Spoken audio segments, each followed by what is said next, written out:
All right, good morning. This is Dave Gagnon, and this is the Gagnon Group expansion meeting where we get together every week and share ideas and concepts, tactics, and strategies to help you guys grow your company within the company. You can see we got the little ticker on the lower right of the screen. We got 39 days, 20 hours until our convention in New Orleans. And so if you're not registered for that yet, go to EXPCon 2018 NOLA.com and get registered for that. We've sold out in our blocks in 3 hotels. We have blocks left in 2 hotels. So get registered and get your tickets and all those good things, and I'll see you guys down there. Also in the Gagnon group, we are going to do a one-day growth event the Sunday before the event. So the official EXP event starts Monday evening. It runs all day Tuesday and a half day Wednesday. Monday during the day, there is a RE bar camp that's being organized, and I recommend everyone get to that. And the Sunday before that will be the Gagnon Revenue Share Day or the growth training. And love to have everyone come to that. The event will be going up here shortly. It's only going to be 150 seats. And so it's going to be first come, first serve. So I'll be putting that up on our private Facebook group very soon. And I encourage you to get registered. And if you have any key people that are coming soon, get them registered too. Any questions on any of that before I get on to the next topic? Okay. Susan, I see that you're in here. Are you available to open up your mic and just chat a little bit? Sure thing. Hey, thank you so much. So yesterday we did a little interview on the 5 pillars, the 5 main reasons why people are coming to EXP, and I understand you did a recording of that. Where could someone find that recording? I uploaded it onto YouTube. I also posted it in your RevShare group. In the Facebook? Yeah, in the Facebook group. And I did that, strategically to allow the RevShare group to share it as well, because that was one of the things that I really wanted to do, and you did such a great job. I was so happy about the way. But I've only been in the company for like 6 or 7 months, and it's a little difficult for me to articulate all of the 5 pillars that you did so well within about 25 minutes, wasn't it? 25, 30 minutes? Yep. So now I have that I can put into my template when I send out agents that they, if they're interested in EFP, and then I can circle back and talk to them after they've watched that video. So that was what I wanted to accomplish, and thank you very much for allowing that to happen. That was just awesome. Yeah, and thank you so much, for sharing the recording with everyone. I think it's neutral enough with its reference to you or anything like that anyone can use it, and that's the impetus for me doing the new one. So for some of you who have been asking for a new updated one, I think it's a really good 5 pillars conversation where I talk about the technology, the education, the financial model, the equity model, and the revenue share model.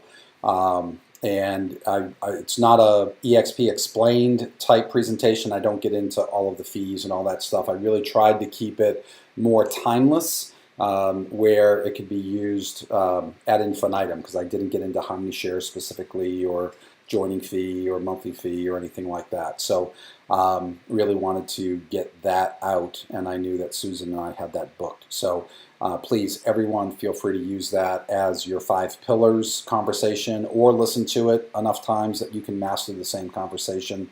So my system, I always try to keep it really simple and duplicatable, in that whether someone is joining today and they and they want to attract a friend of theirs, they should feel comfortable that they can do it just as well as anybody else, right? So if it were based on the assumption that, you know, you're spectacular or I'm spectacular and we have this magic bullet and we have magic words, then everyone else can be intimidated that they will feel that until they have the magic words that, you know, they can't have conversations with folks. So my model is simple. I follow the same model, just so you guys know. You know, the initial contact, I cover that in the video on our YouTube channel, predicated around the CATS conversation, right? Compliment, attract, take away, schedule. Watch that video. And then when I talk to them about their business, I'm following the needs analysis, right? What are they doing now? What do they enjoy about it? What would they alter or change? The decision-making process, and schedule another appointment. You guys can watch that video. But once I have them interested, I ask them to watch a video. And so my call usually is the 5 pillars. And I try to keep it down to 10 or 15 minutes, right? Just touching on each thing, finding out which items are most impactful for them. And then I can focus on that when we have the needs structured dialogue. And then for me, I know enough about the company that I can do the entire next step of the conversation. But for someone who joins today, they don't know all the stuff, so they may not feel comfortable with it. And so the system is get them interested, have them watch the introductory video, and then get them in front of someone in your upline who can help answer all of the questions and help them through the joining decision-making process. And so, you know, if someone's a front line to me, I'm that guy, right? And so I just had someone join last week. His name's Bob. Every conversation I have with Bob is, who do you know? Have him watch the video and get him set up on a call with me. I want to build his group, right? I have a dynamic duo couple. I'll be introducing them to you in the Facebook group. Try to get that post up in the next couple days. They're not officially over yet, so I'm not going to say their name here. But I'm very excited to be in business with them. They know a lot of people. They have a great reputation locally. And all I want them to do is to have people watch the video and get them in front of me, right? I want to build at least 10 underneath them. If I do that, then I've shown them how to build, right? So everyone that I bring in direct, that's what I do. And if someone, you know, isn't doing that, that's okay. Be a great agent, grow your business, all that stuff. I've had people not have an attraction conversation with someone for months or years, and then they bring someone to the table and then they get excited about it, and then we do it, and then we have some fun with it. And so it's just another element of the business. And so, you know, you guys that are in here or watching this video, you want to know more about agent attraction, you want to get better at it, and that's great, right? So, but what I want everyone to know is you have a system above you that's there to help you grow your revenue share as big as you want to grow it. Just follow the system. Get them interested, have them watch the video, get them in front of an upline, right? If your upline is strong, fantastic. And a lot of you have people above you that are much better than me. But if not, right, we have group sessions, we have coaching. If it's a significant player, get them in front of me. I talk to people, you know, all the time that are at level, you know, 2, 3, 4, 5, 6, 7. It works, right? So whether you're the newest person watching this for the first time, or you're in here for the first time, or whether you've mastered stuff at a higher level than me, the system works. And so I was talking to my son Nathan earlier this morning, and you know, he was listening in. I was talking to someone who is a mega agent, business leader type person, and we were talking about you know, a lot of things at very high levels, right? Building teams and expansion and you know, creating wealth and all of that kind of stuff. And you know, he made the comment that you know, I nailed it, right? It was a great conversation, and I knew it was going great. All the feedback was great, and he was asking all of the right questions to move it forward in a very significant way. And I've had conversations with folks that are newer in the business, and Nathan's given me the feedback that a lot of the stuff I talk about is way over not their head, but where they are in the business, right? And so I miss more with the agents who need us more, right? And so um, I just saw Peter's text come in. Peter, I have a video out there right now that's the 32-minute video on my YouTube channel. And when I send it out, I just let people know that the joining fee is $149 and the monthly fee is $85. Those are the two things that have changed since doing that video.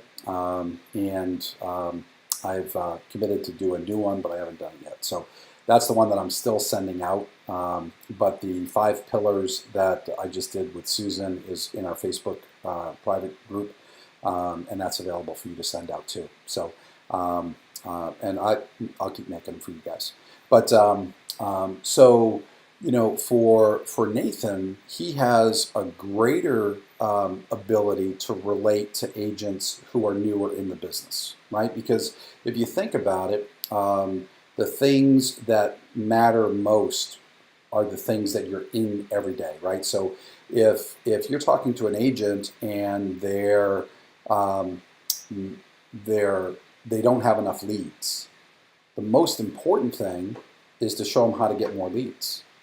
And so if you're a newer agent building your business and you're using KV Core or additional training that we're doing on whether it's farming or using KV Core to generate leads, and whether they're paid for leads or the free leads or whatever it is, right? If you can show someone what you're doing and growing your business and leading to sales, that's the most compelling thing that we may offer that person, right? If it's having systems that tie everything together so you don't have to go to zip forms and get your form and fill it out and print it out and sign it and scan it back in and send it out and all that stuff. It's like, holy cow, that all can be integrated in and make everyone's life easier. Maybe that's more important, right?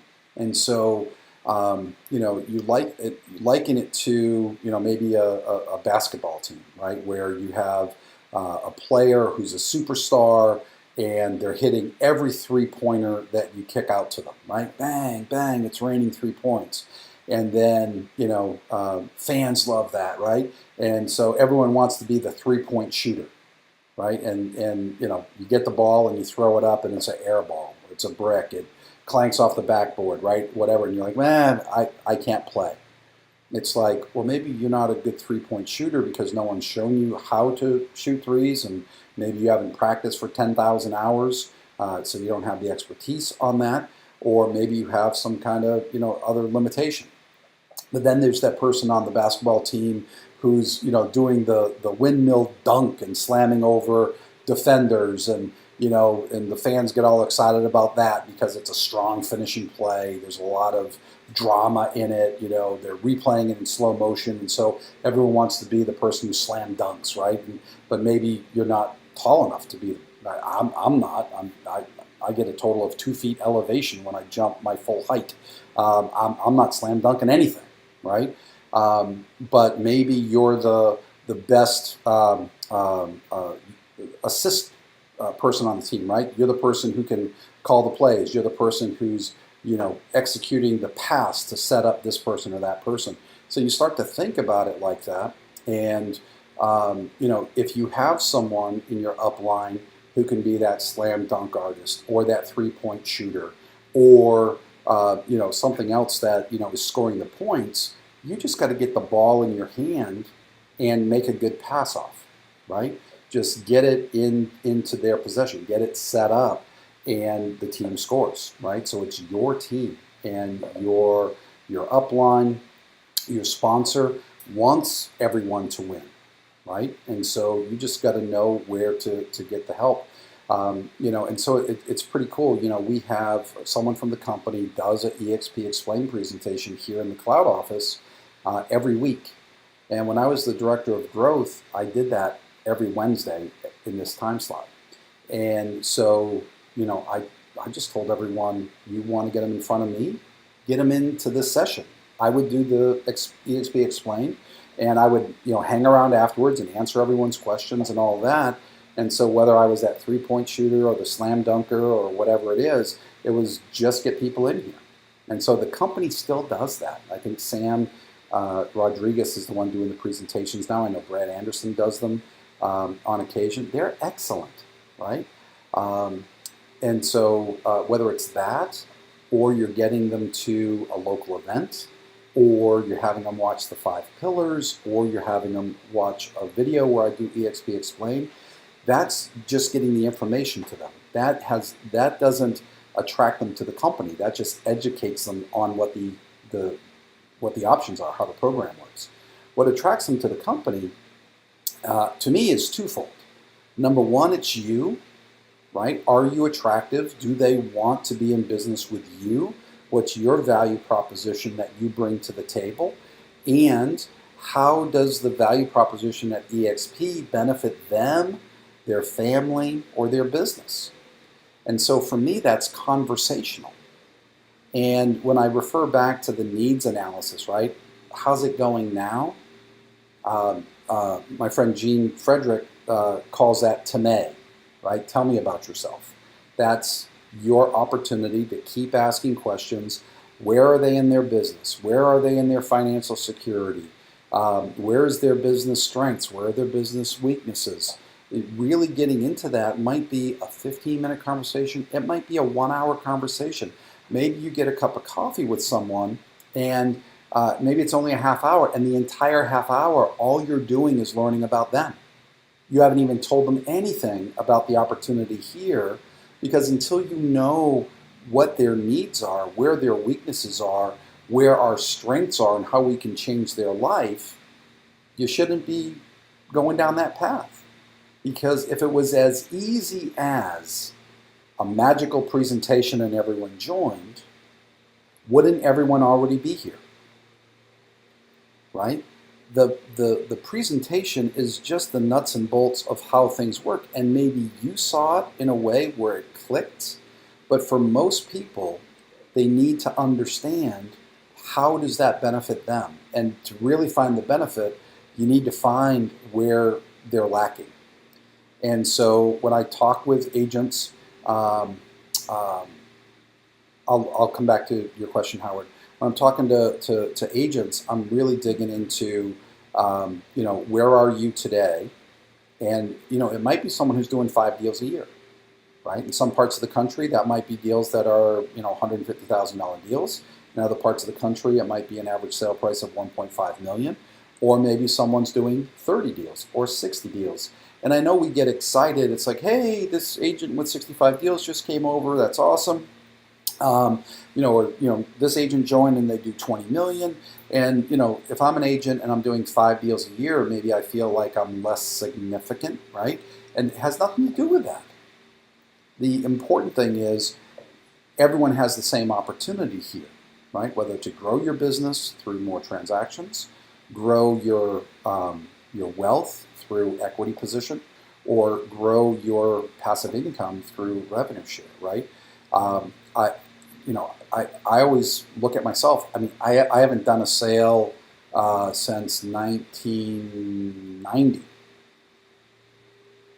right? And so who would want to attract me, right? There I am sitting on my MLS production report at a big fat 0, right? I mean, who would want to talk with me? Well, if someone took the time to talk with me and they learned that I've built companies since then, well, maybe I could help build this company, right? So getting to know someone, what's happening now, that's an important conversation. You can attract some pretty good people.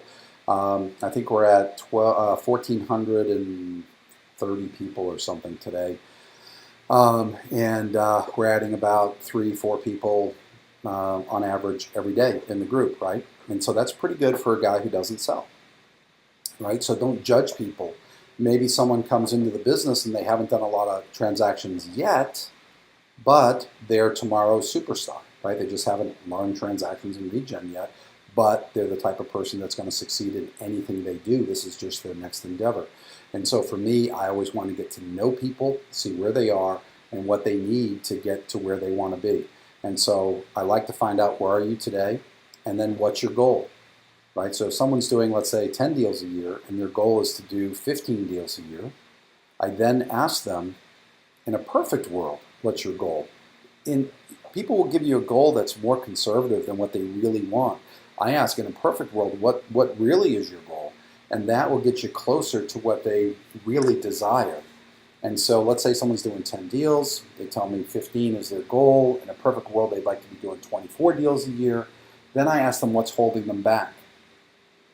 And it typically comes down to time management, right? They don't have enough time to do enough business, lead generation, lead conversion, or they don't even know the questions to ask. So by drilling down on that, then I know where that conversation needs to go. And what we just need to understand is, it's not numbers, right? We're not cogs in a machine. Everyone's a human being. And so where they are in their career, where they are in their knowledge base, where they are in the relationship with their current broker or brokerage, where their family situation is, where their experience level is, everything is a variable. And so understanding where they are, understanding where they want to go, and understanding where the 5 pillars brings the most value to them at this point in their life, that's how you attract people to the company. So let me take a moment and pause there. I want to go back, and Howard had asked, what question do you ask a mega agent that's been part of an expansion team, and their side does 40 million. I don't fully understand the reference point. Would you just open up your mic, Howard, and ask, help me understand it? The expansion part probably is the confusion thing. Two mega agents merged. I don't know any more than that. But I know that the one I'm talking to does 40 million. Does 40 million. Oh, gotcha. Yeah, so quite frankly, Howard, and you're frontline to me, right? So I would say get your upline involved, right? And so what I would encourage you to do for someone of that caliber. So I want to ask this question not because I'm attacking. Just so you know, we're friendly and I'm meeting for lunch and have never had a EXP conversation. Okay, fantastic. So here's what my recommendation would be, Howard. I would not get into EXP a lot, right? Someone who's doing volume of that piece, I think the best thing you can do is to get them in front of me. And so you're getting together for lunch. I would ask about them, their successes, what their goals are, that kind of stuff. I would ask them what they know about EXP. And then this is the scripting that I would recommend. You're the caliber of leader that I know my partner wants to talk to. And then you can tell them a little bit about me and the people that I've helped, and that you want to get us together. And then in preparation for that, I would ask them to watch the 32-minute video. Right? Use the booking link, get them on my calendar for an hour. And then when you set that with me, you're giving me all the details that I need that you found out during your lunch, right? 40 million, well, that's fine. How many MLSs they operate in, how many hold on one second. How many states they operate in, how many team members they have, what's their cap, how does it work for their team members, all of that kind of stuff. Knowing what brand they're in, all of that. If they're with KW and they're trying to get in to be an expansion team with KW, they definitely want to talk with me before they execute on that plan, because Keller Williams is trying to put a model in place to compete with what we're doing, And anyone doing that needs to talk with me first, because they'll be blown away by the comparison here. And so I definitely want to talk to the people who would qualify for that there.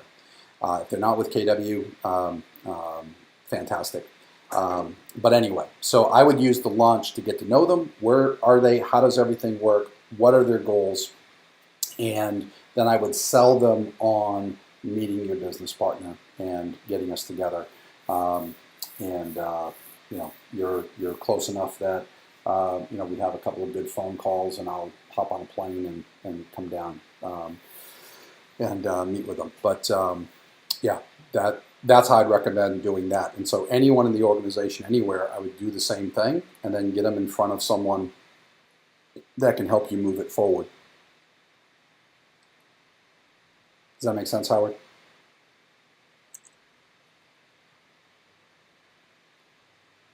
All right.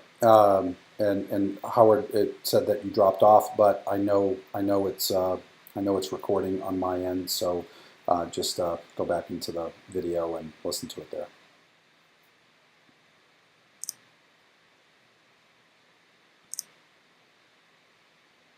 All right. Any questions?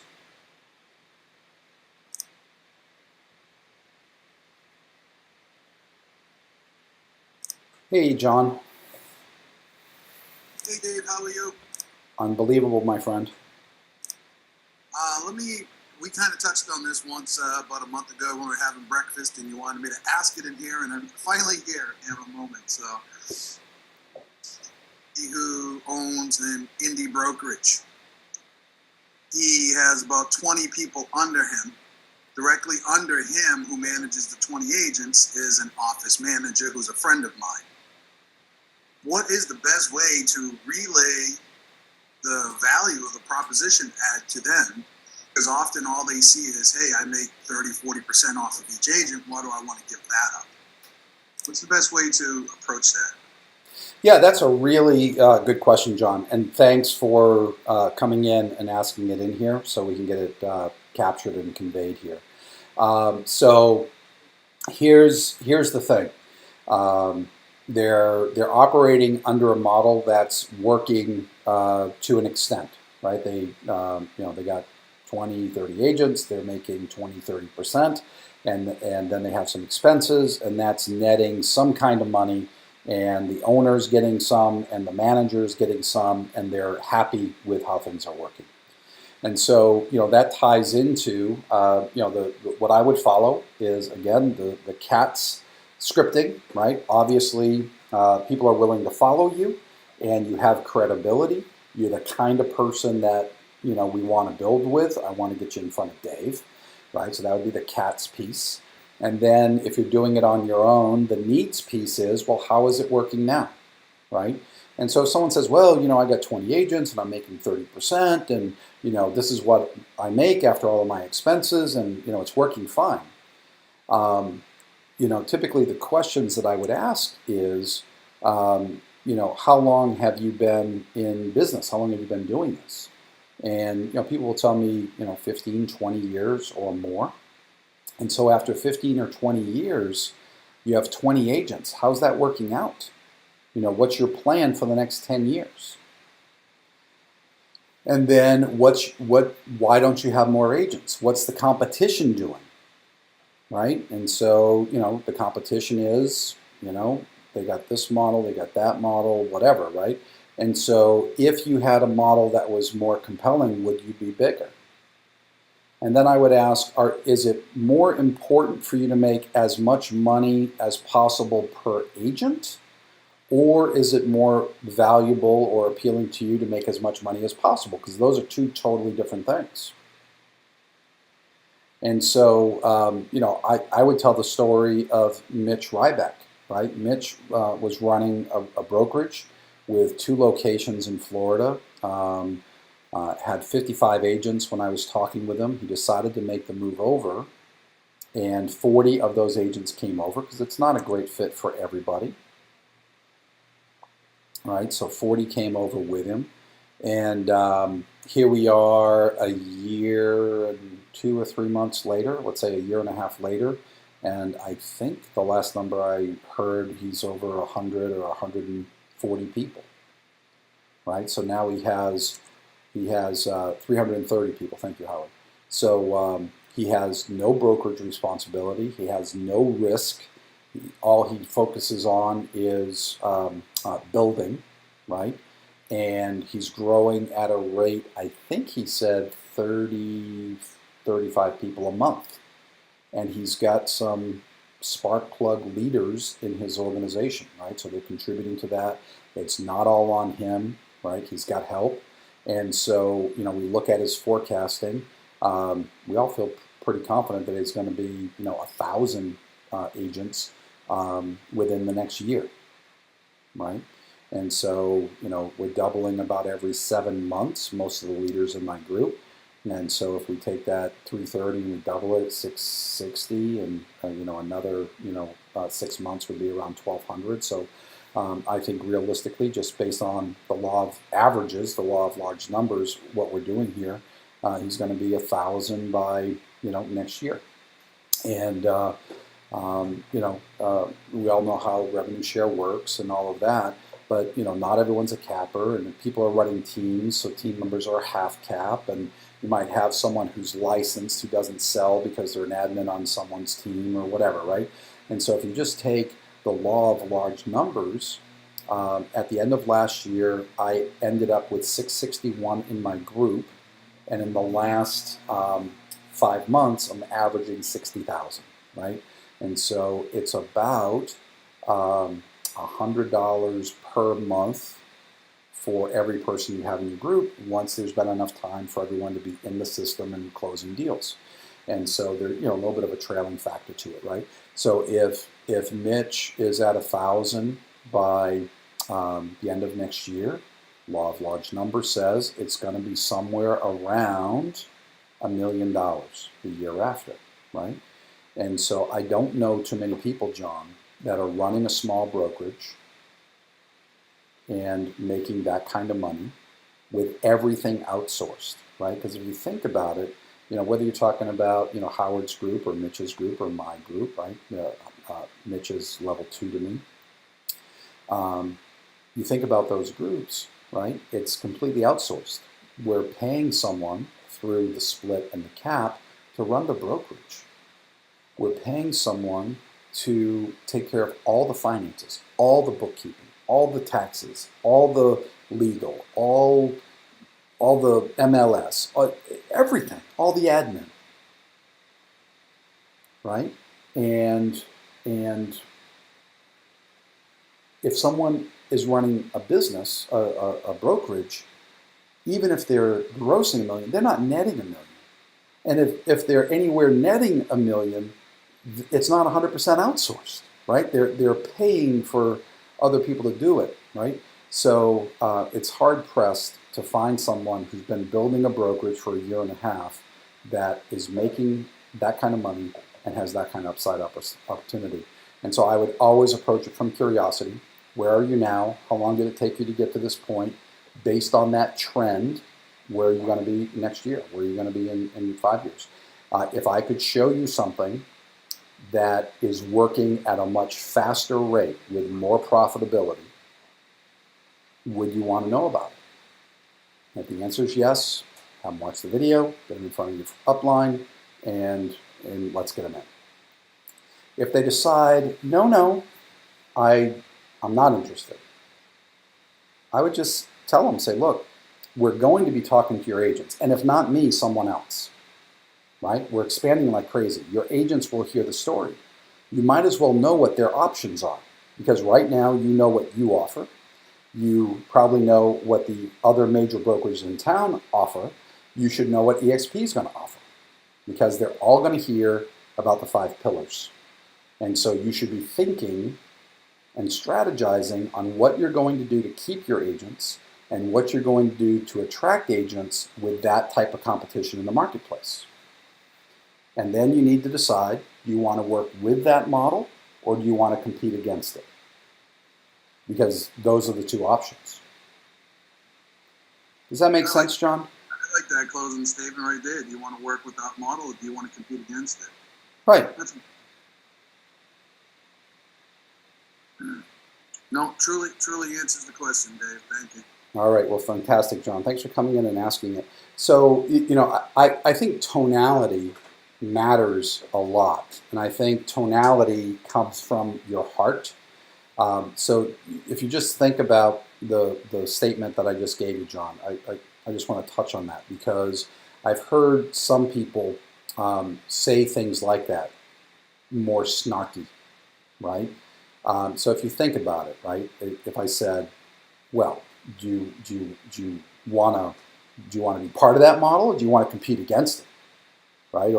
Or really, you think you compete against that model? You might as well join us, right? There's just so many ways to say the same thing that come across the wrong way.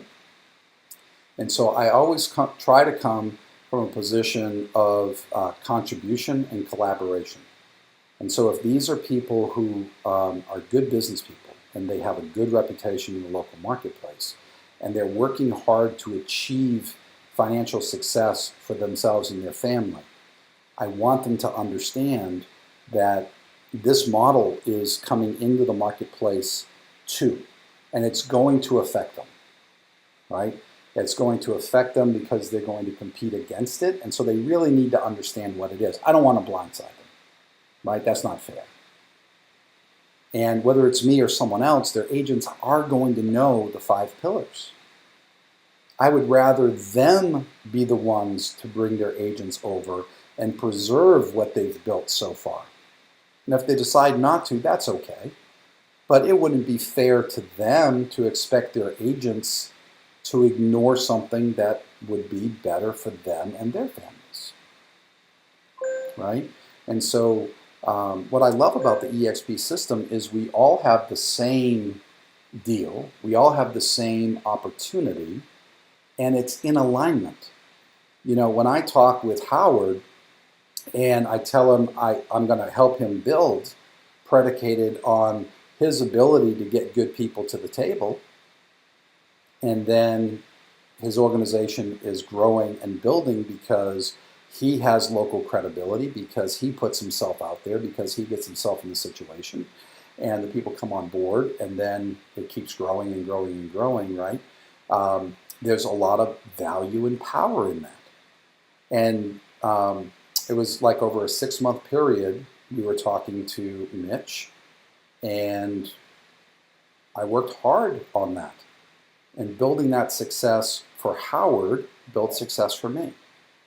Helping Mitch, when he asked for my help, build success for Mitch and Howard and for me, right? So we're all in alignment. In most brokerage situations, it's like this skewed pyramid. One person sitting at the top trying to get everyone to do more transactions because that's how that owner makes more money. So how do I get people? How do I keep people? And how do I get them to do more transactions and not leave me? But it's all about the owner making more money. The owners don't have conversations with how can we get you financially independent? How can we get you running your own office? How can we get you with 20, 30 people, right? It's never about that. And so this is a different environment. I look at 1,400 people in my group like they're business owners. They don't have to go get a broker's license. They don't have to get 20 years experience to go open up a brokerage. No, we can start building their company within a company day one, right?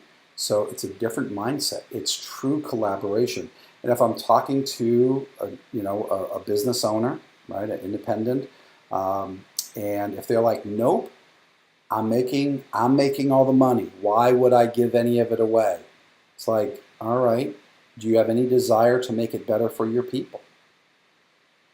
Once they say no, then they are my opponent, and they are their agent's opponent. They are literally saying, I want to keep this opportunity away from my agents so I can make more money off my agents. That is the enemy of their agents. Does that make sense? So, It totally makes sense. I think it comes from a limited mindset. yeah, yeah. Well, there's only so many agents and only so many transactions, right? So, everyone's in the mindset that I need to override as many transactions as I can. Um, they don't think like an expansion mindset.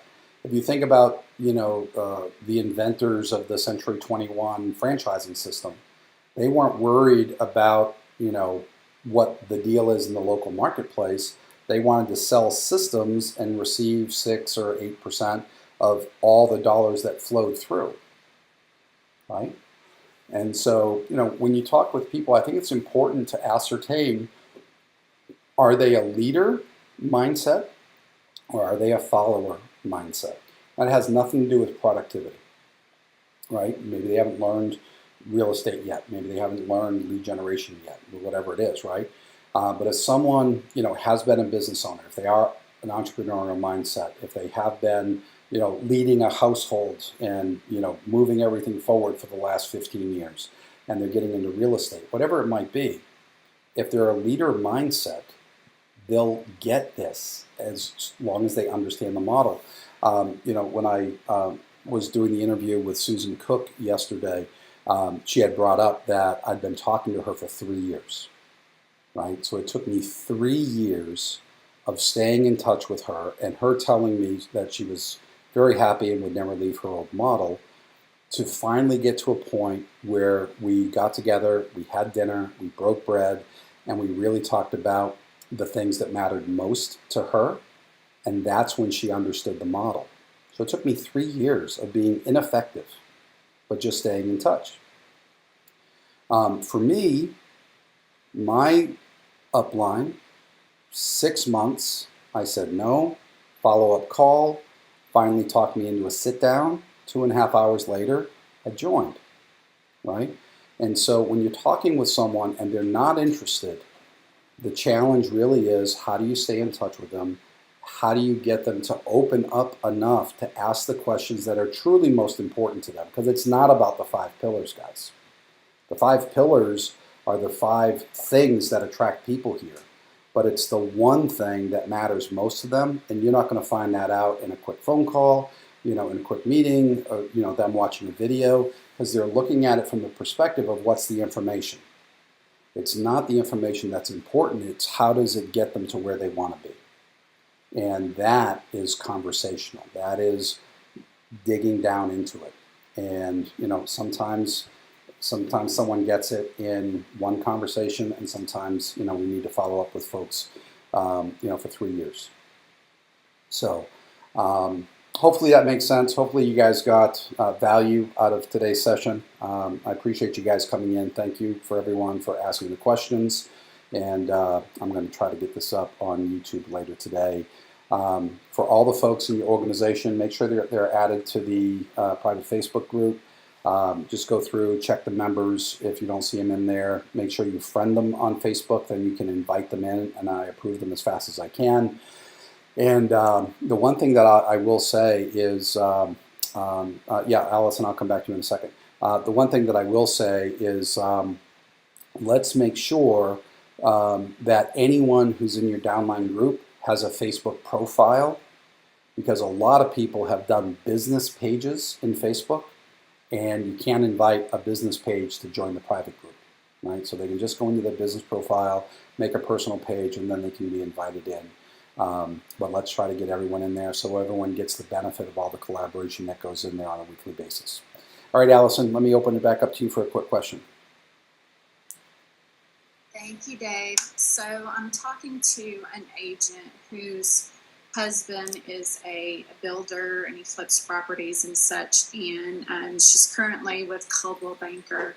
And I was explaining to her, she gets the 80-20, $16,000 in cap, which is is really just blowing her mind, because as you know, with Coldwell Banker, she hasn't really had a cap. So my question is, EXP allows 3 personal deals, and so how could agents that are married to builders or have, a building business that are, how does that look running that through EXP if she were to receive a commission off of that? Or is there any minimum fees that EXP would charge? I guess I'm just trying to wrap my brain around how that could benefit her. Yeah, so Allison, what I would do is I would try to drill down to find out is the greatest value to her to pay the least amount of fees or to have the best business opportunity, right? So the way the 3 free transactions work is if the agent is on the deed, then it's a personal deal. Or if it's blood relation, right? So I could do it for my mom, I can do it for my son, and I can do 3 transactions a year, and it processes like it's a capped deal. And so I still pay the $250 cap transaction fee, and there's no 80-20 split to the company, right? And so, so if he's a builder, builders might be buying properties to do knockdowns to build new properties, or they might be buying land. And so they could count those as personal transactions, right? If he's buying 3 lots a year or whatever that is. And then when they're selling, conveying. But if someone is just looking at how do I come to the company, get the brokerage and pay nothing, that's not a good business partner. And so what I would be focusing on is this is what you're paying the Coldwell Banker.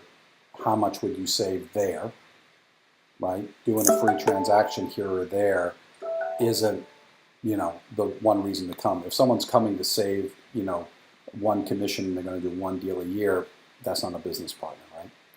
So, so I would focus on all of the value piece. I mean, if he's a builder doing enough volume, she's going to be a capper, right? So she's going to get stock for first deal, stock for capping. If they're building, they probably have open houses, and so open houses are a great way to generate buyer leads. And so now she can use our system to bring in agents at half caps of 8, which means she can increase her split on what she's doing on her teams and plug those agents into buyer lead conversion training so they can do more sales. And then her husband, who's a builder, can tie them into other builders when he's going to networking events, and they can pull in the spouses of all those builders across the country, and they can make more money on growing EXP through that kind of network than they would save on 3 deals a year. Sounds good. Thank you for walking through that with me. Absolutely. Absolutely. The last thing that I'll end is with this. So it's on passion. And so I was talking to a mega agent just before coming in here. And I had the opportunity to talk to him for about a half hour a week ago. I had an hour with him today, and now we've scheduled 2 hours for next week. And he's asking great questions, and what about this, and what about that, and how does this work, and my perspective of this, that, and the other thing, right? So we're going through that, and I was excited. I mean, this is a really strong person that I would love to be in business with, and his heart is in the right place, right? He always wants it to be a win-win for the agent. And would never come here unless he really felt that it was better for the agent, right? And so we were talking about that stuff, and we're talking about all of the current profits sitting with the owner that he works for, and not with him, and not with the agents. And so we're talking about him being have the opportunity to be Robin Hood, right? To really realign the financial structure and really give an impact to his people. And we're talking about it. I was really excited about it, and so it was coming through in my voice. And he said, Dave, if you could just find a way to have a little bit more passion in your presentation, I think it would serve you well. And he was being facetious about it. He was laughing about it, and he goes, "Dude, you are passionate." and I am, right? And I know you guys are. Don't be afraid to let your passion show, right? Don't just be wound up about something or some aspect, but be passionate about the opportunity that's here and how it can impact people. I think there's value in it, and I think when we do the same thing every day, we lose perspective on where our value is in the conversation. So sometimes when you talk with someone, you get that kind of feedback that gives you an aha that, yeah, I am pretty passionate. Maybe I'm not sharing that with my people effectively, right? So be passionate, be excited, and you are empowered to truly help the people that you're talking with. So let's keep it growing. Again, thank you everyone for those great questions. Let's do it again next week. Anything that you'd like me to talk about, try to send it to me in advance and I'll prep on it. And I'll try to give you scripts and dialogue, tactics and strategies to help you grow. Have a great week. Bye-bye.